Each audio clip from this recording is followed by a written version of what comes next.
A diary entry about Richard E. Byrd's journey to the Earth's interior in a video today. Explorer's flight over the North Pole. This diary must be written in secret and kept hidden. It is about the polar flight that took place on February 19, 1947. The time will come when human rationality fades away, and they must accept the inevitable truth. I do not have the freedom to disclose the following documentation contained in this writing. Perhaps it will never become more widely known. However, I must fulfill my duty and record it so that one day, everyone might read it.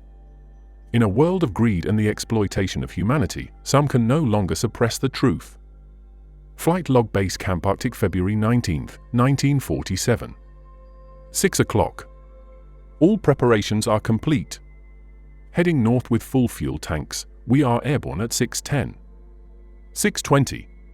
The fuel mixture in the starbound engine seems more than sufficient. Settings are in place, and the Praed Whitney operates flawlessly. 7:30.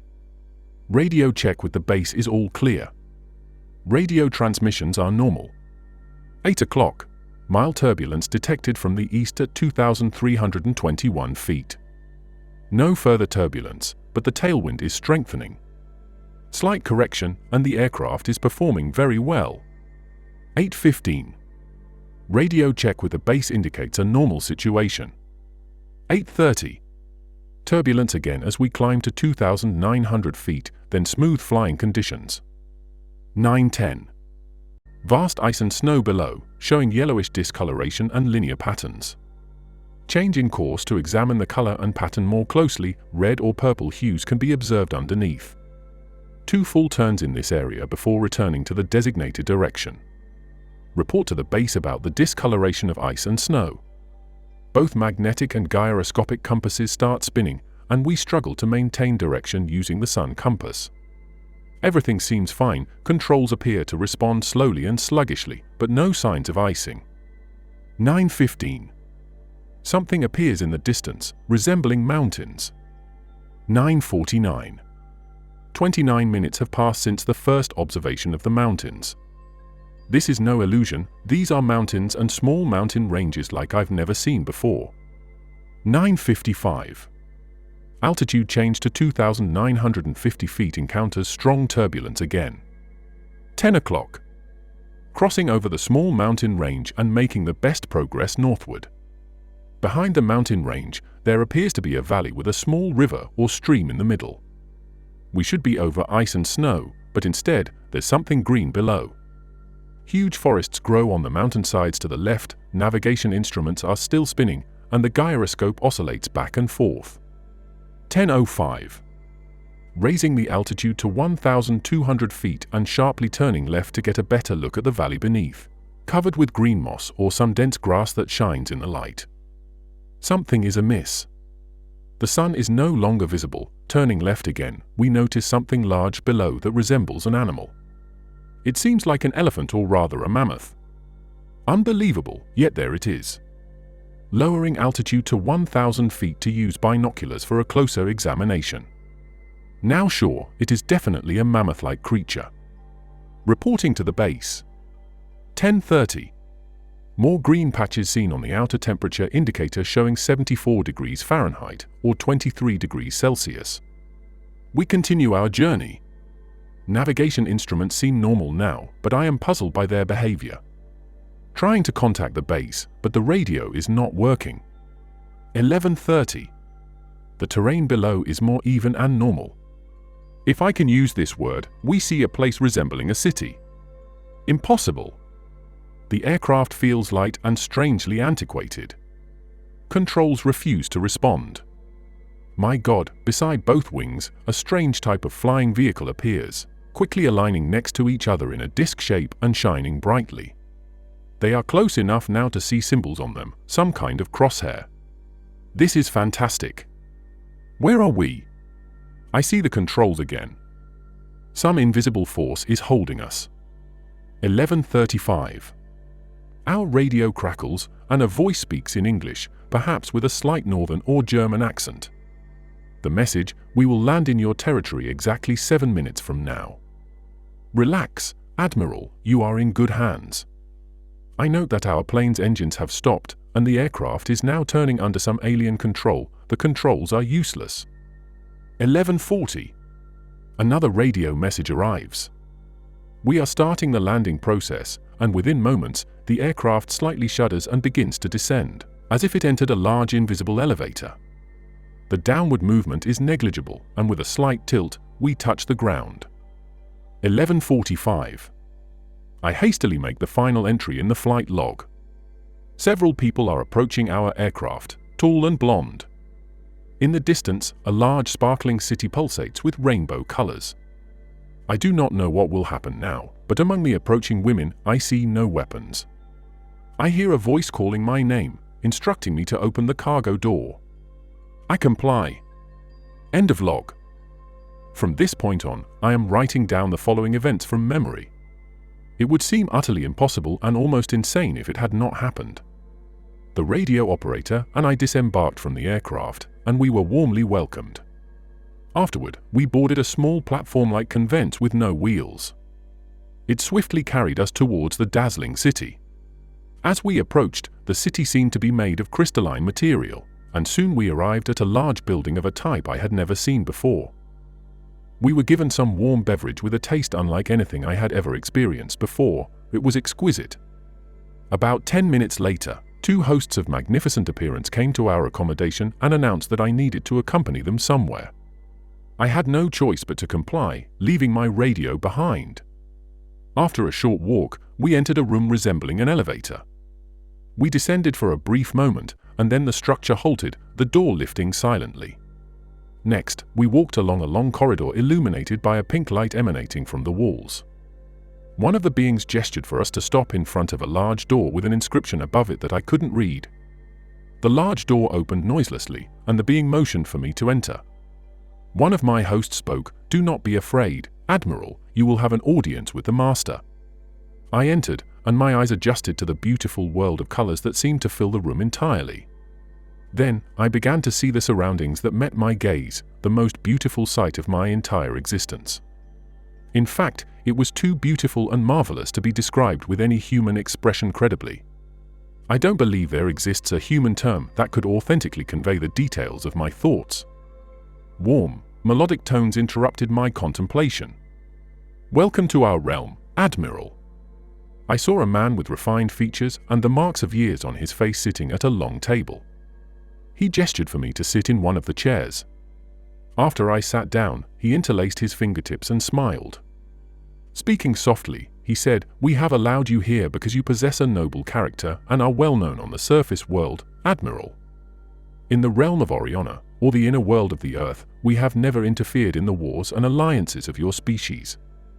However, now we must, because you have learned to tamper with a certain force that is not meant for humans, namely, atomic energy. Our emissaries have already delivered messages to the powers of your world, but they do not heed them. Now, we have chosen you to witness that our world truly exists. You see, our culture and science stand over 1,000 years beyond your species, Admiral." I must interrupt, but what does this have to do with me, sir?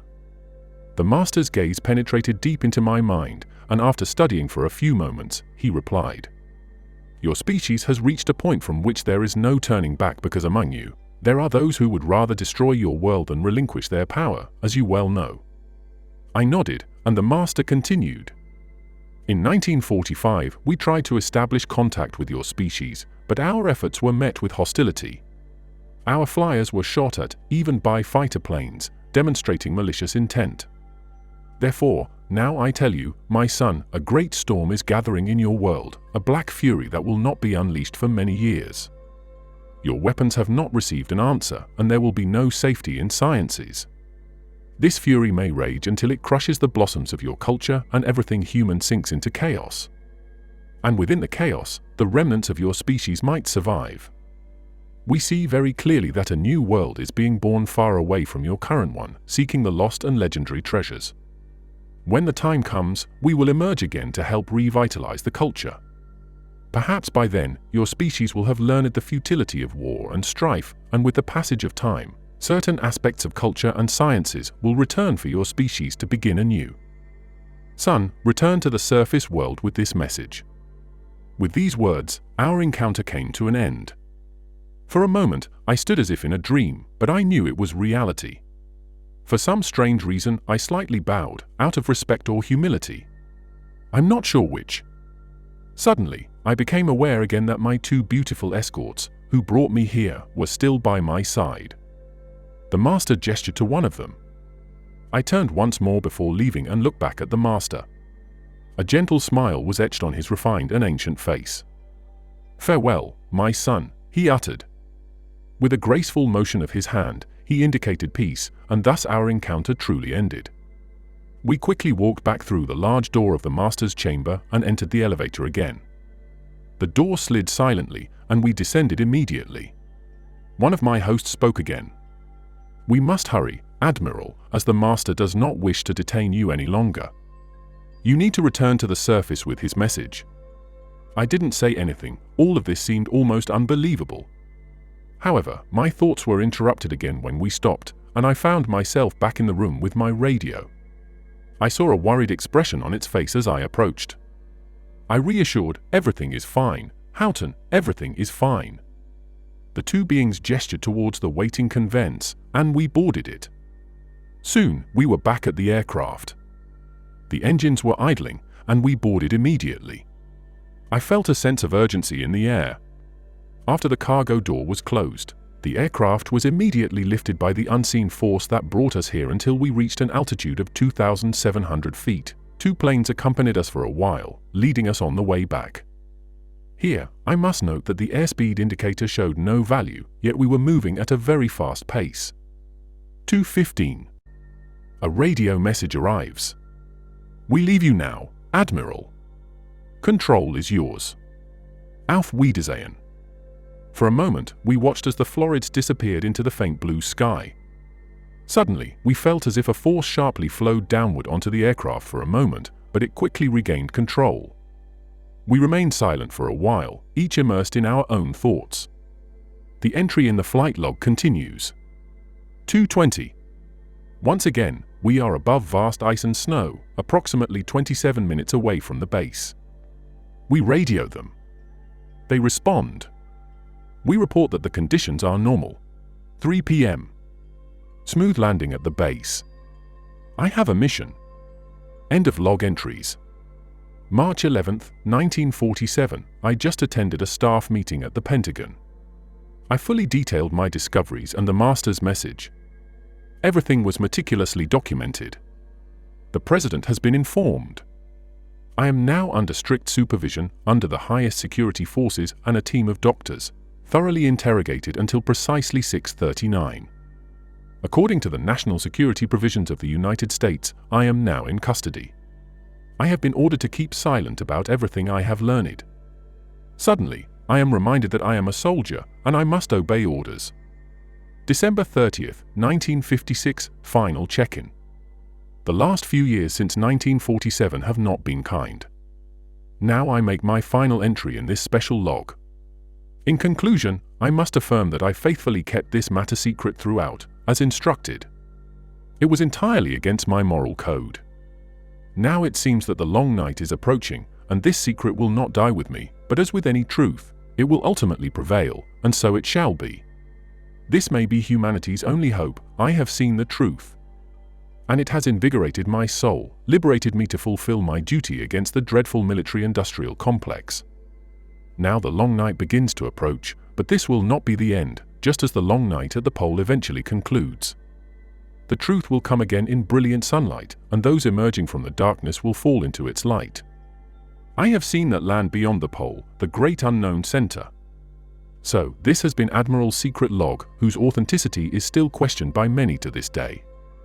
Nevertheless, the message of the log might be more relevant than ever nowadays. What are your thoughts on what was revealed? Please write them down in the comments.